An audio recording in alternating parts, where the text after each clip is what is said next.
Hi garden friends, welcome to the channel. I'm Era and this is Gardening on Purpose. I garden in Georgia, Zone 8A. For today's video, I'll be showing you what the garden is looking like. Here we are in the middle of December. Let's check it out. Our high today is 70 degrees in the middle of December here in Georgia, and I'm absolutely loving it. And so the garden is looking great, and the plants are soaking up some rays are poking out through the clouds. It is absolutely gorgeous. I have a sleeveless shirt on. I have no hat, no nothing. It's just really, really, really nice today.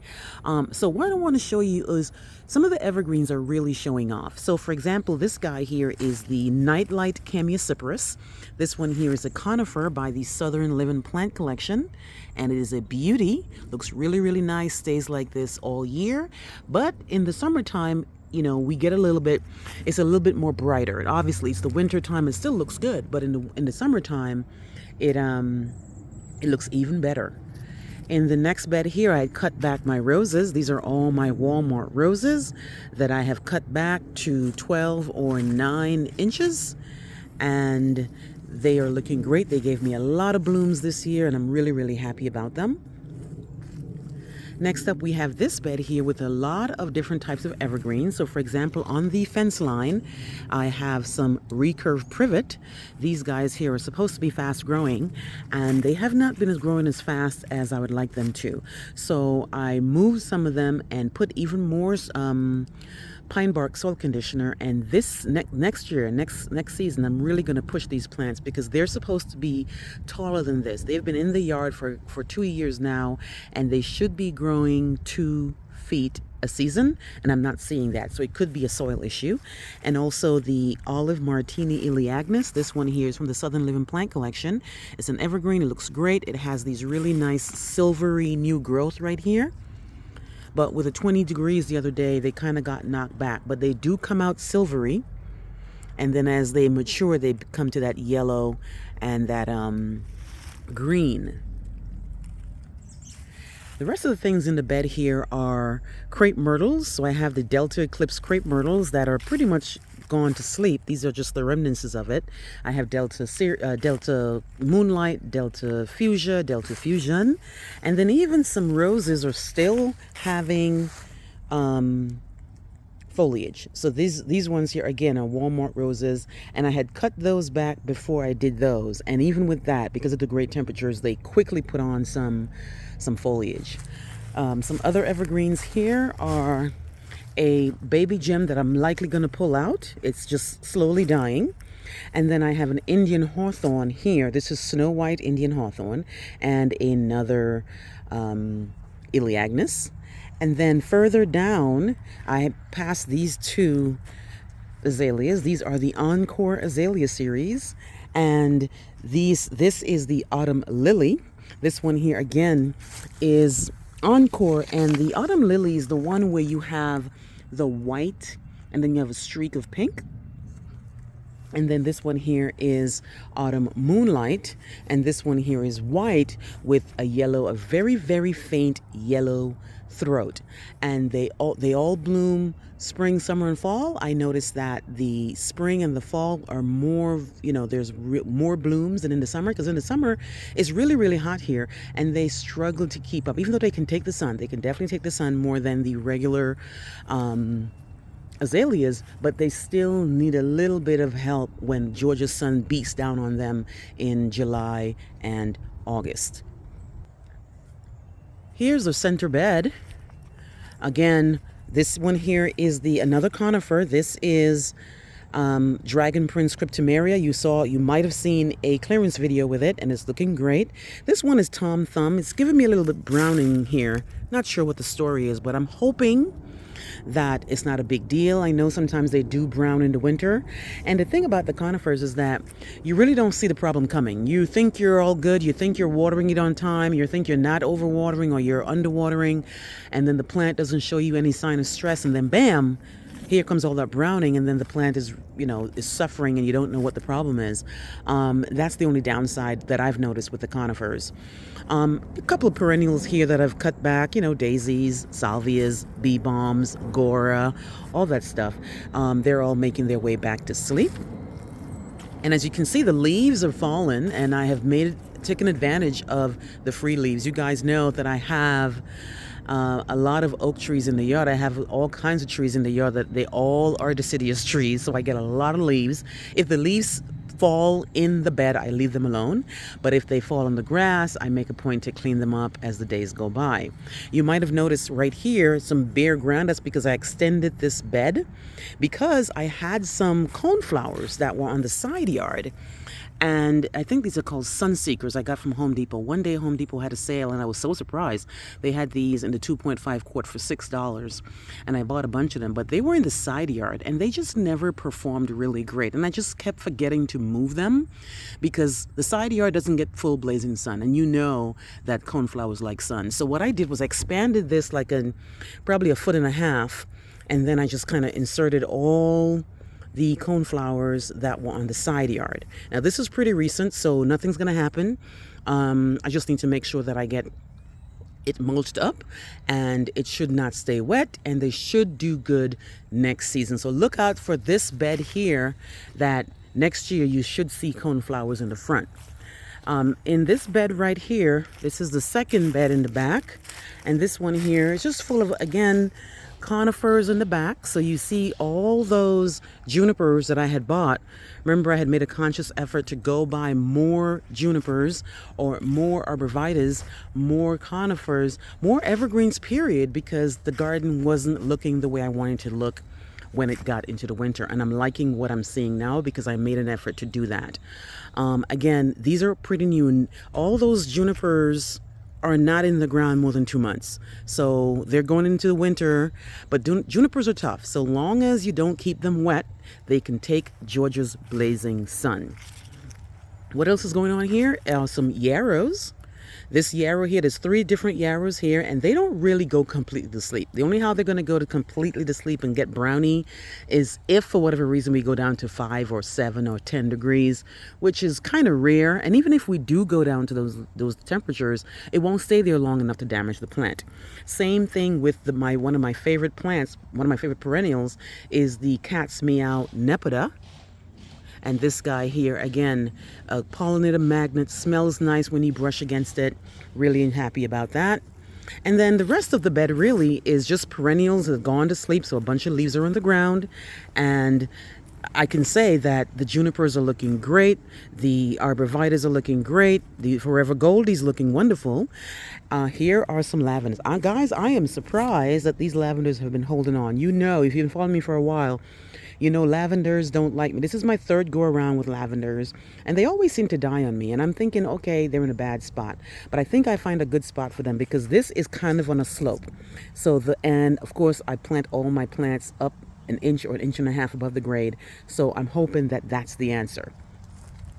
This beauty here is color guard yucca. This is a beauty. Looks like it's something that belongs in the tropics, but this guy here is super hardy, super hardy. And it has these really nice spiky yellow and green foliage, but then in the winter or in the cold, when it gets really nice, you start seeing this reddish streak here in the middle of the plant. So I really like that.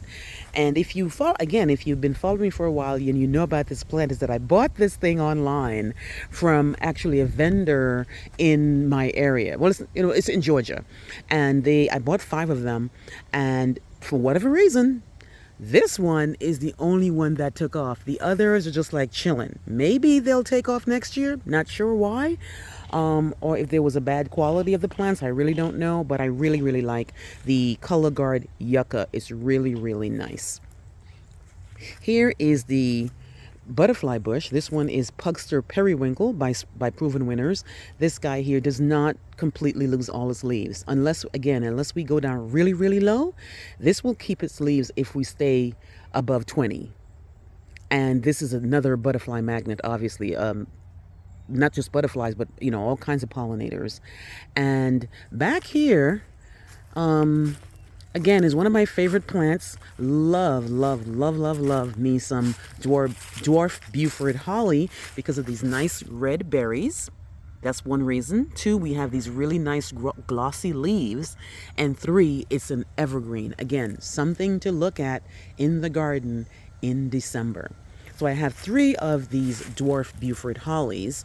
And behind that is one of my most recent videos I put up is when I actually bought 5 limelight hydrangeas at Lowe's on sale, on clearance. This is a 2-gallon limelight panicle hydrangea, and I bought it in, this kind of condition, but it is, it's not something that I'm worried about. I know how to take care of clearance plants. This blooms on new wood, so once I cut when I prune it back, I would bring it back down to probably 18 inches and then have that new growth come through. So here's one right here. Here's another one right here. And then I have a couple more on the other end. And I'm really, really happy about that. It's not meant to be a hedge, but because I had run out of space, this is the only place I can find to put these panicles. Because if you saw when I was planting them, I kept saying when I bought them, I kept saying to myself, where am I going to put these things? Because the only reason I don't have them already in my yard is because they never go on sale. And I was so happy they had 5 and I grabbed all 5. I'm sorry, but I grabbed all 5. $15 for a 2-gallon proven winners limelight hydrangea? You better believe it.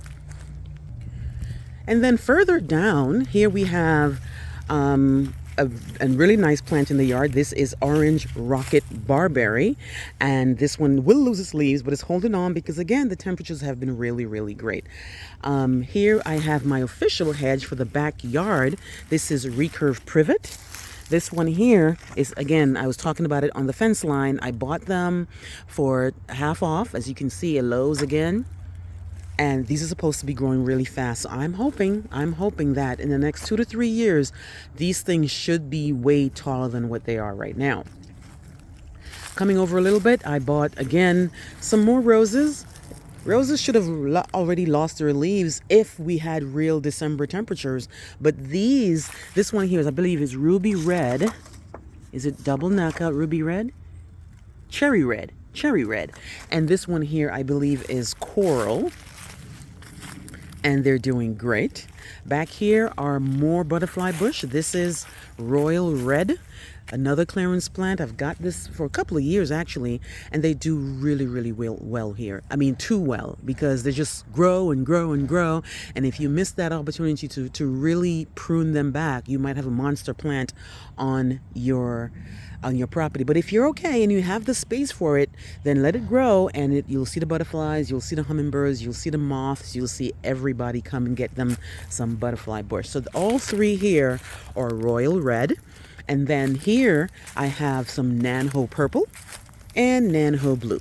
Now, well, I have a nano purple and a nano blue. Now, if you ask me which one is which, I don't know, because I feel like when they bloom, they look exactly the same, but the tags did say nano purple and nano blue. Here is a Chinese viburnum, snowball viburnum. This was a beauty to watch grow in the spring because it has these beautiful, nice, white, big panicles. And then it actually had residuals in the fall. Not as great as the spring, but blooms nonetheless. And again, I bought this from Home Depot. I think it was half off. I think it was usually $24.98, and surprisingly, because that's the thing with Home Depot, I go to Lowe's, and every time I go to Lowe's, there's something on clearance. Whether or not I want the thing on clearance or not, there is something there. With Home Depot, you really got to catch them, because I've noticed that they'll just randomly have things that they'll put on clearance, and if you happen to show up that day, you can be in luck. And if not, you're thinking, oh my goodness, Home Depot does not have clearance plants, but they really do. Also, we have some Obsession Nandina. This is a beauty to watch. I first got these on clearance again at Lowe's, and these were in a 2.25 gallon, and I had them in the front, and the front is in a part shade. And even though these say part shade to sun, they really need a little bit more sun. And ever since I moved them, guys, they have given me this beautiful red. It's wonderful color to look at in December. I got them right there. And again, if you go back in my channel and you see all my clearance videos, I have to really create a playlist because I have so many videos where I'm showing you me at Lowe's or Home Depot or Walmart, or me coming home and show you what I got. And you can see all these plants and all these videos. If I had to really guess, I would say probably 75% of my yard is clearance plants. And 70% of those clearance plants came from Lowe's. Then I have some Jubilation gardenia. When I bought them first, they bloomed and then they never bloomed again. And I think it's because of the spot where I had them. And gardenias are very finicky here. Even though they love the acidic, they love this clay, they haven't bloomed for me yet on my own. When I bought them, they had little blooms on there, so I can't count that as my bloom. So I'm really excited for these. So I moved them here. This is Jubilation, and I believe this is frost-proof. Let me check here. This one here, I believe is frost-proof or foolproof? Frost-proof. And then my friend Judy gave me these. I actually lost touch with Judy. I broke my phone, and I didn't have a lot of people's phone numbers on my SIM. They were on the phone. So when I transferred, I lost a lot of people's numbers, and Judy was one of them. She's really great. She gave me these gardenias. And then I have some irises that you saw another video where I bought these bulbs, and they might not bloom this year, but it doesn't matter. I love irises. These I had bought from Home Depot when they had their 3 for $12 perennial sale, and these are gorgeous. Bought them as the plant. These I bought as the rhizome, and they came up, and I'm just hoping that they bloom this year. And again, if they don't, it's not a big deal. It's not the end of the world. Here we have some sunshine ligustrum, and you know I love my sunshine ligustrum because they are evergreen and they give the garden some pop in December. So I had just cut it back. So this browning you're seeing is a combination of new growth and from being zapped a couple of days ago when we were in the 20s. Some other things in here are, again, another gardenia jubilation right here. I've got a pancake arborvitae right there. And then I've got is this a rose? Yes, Rose Creek abelia. This is a newly planted, well, not new, I would say recent, couple of weeks. And this is supposed to be evergreen for me, but again, I planted it and then it wasn't 8 weeks, 6 to 8 weeks. It wasn't that time frame when they got zapped. So that's probably why it looks like that. But normally, Arbelia is supposed to be looking better than that for me here in Zone 8A. I've got some Chinese French flower. One of the first set of plants when I started working on this garden I bought. Didn't know anything about them, but I'm really liking them. These bloom in the spring. The rest of this bed, guys, are perennials, from daisies to coneflowers to blanket flowers to yarrow to Russian sage, and then I have some blue star junipers here. These beauties here, love them. I am just such a fan of junipers, period, now. I mean, I'm new to them, but I'm really liking them. I'm just so happy that they can really take the Georgia heat. So this is what those look like. Another bed here is a bunch of more daisies. This is a combination of I've moved the daisies so much, guys, that I'm beginning to lose track of what daisies are what, until they bloom. So for example, I have white mountain daisies. I have banana cream from Proven Winners. I have snowcap, and I have another one. And I move them around a little bit. This area here, if I back up, I don't know if you're going to recognize this, but this is where I had those beautiful coneflowers. I got a lot of great comments, a lot of positive feedback. But then one day somebody pointed out that I might have well, not me, but the plant might have, a disease. And it turned out that it was really true. It was yellow asters, I believe. And at least 5 people told me that, and I looked it up and I yanked them out, and then I replaced those coneflowers with some Cheyenne Spirit that I got later on. So those artisan series are gone. Here are my wintergreen box, was looking great. My Pearl Glam Beauty Berry has done its job this year, guys. I am so happy. The birds have been taking the seeds and the berries, and I'm really happy about that. This one here, bought this in a quart, guys, and in one season this thing grew, had these beautiful purple flowers, purple foliage, and they had these white flowers, and then behind the white flowers came these beautiful purple berries. I would recommend this plant, really great. It's a fast grower. It's something to look at even in December. It might have lost its leaves, but again, it's giving me color. What else do I want to show you guys? So in the part sun to part shade, we have some more, this guy here. These are cat's meow nepeta, and they might need to move. They might not be getting as much sun as the ones I showed you earlier because these look a little bit tired. And then in front of that we have some Elysium, some white Elysium, and then we have some Henry Asters. Though they've bloomed in the fall, these bloomed in the spring, and of course these bloom in the summer. And still, guys, I know you say that. I know you see that one. I still haven't taken it out yet. And then further down here, we have part shade to part sunbed with, I have some Liriope in the front.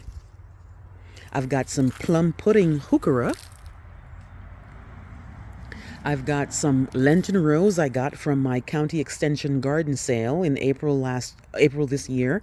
So they didn't bloom, and I don't even know if they're gonna bloom next year, and I don't know what type it is. These two here I bought from Home Depot for $19 each. So those bloomed, and those were gorgeous. Here's another heuchera here. I need to cut my heucheras back so they can get rejuvenated. For whatever reason, two of my old-fashioned azaleas are not doing great. They have de-leafed, but the other three are quite fine. I think these are the Joanna and the fashion azaleas right here, and those look quite fine. This is what they're supposed to look like in the winter, but these two have lost their leaves, so they might need to come out, which I'm not really sad about because I've had some evergreens that I need to put somewhere, and I've just been struggling to figure out where I'm going to put it. So I think those azaleas might come out. And then close to the fence line, this is where I have all my macrophylla hydrangeas. Now, they might not look like much because they have gone to sleep, they got knocked back, but they do have the buds for next year, right? These bloom on old wood. So you see right there, right there, right there. These are all going to be what comes out to bloom next year. And I have a combination of Merit Supreme. I have Penny Mac. I have Bloomstruck. I have a lot of Bloomstrucks. And I have some other hydrangeas as well. Here's another one. I never remember this one.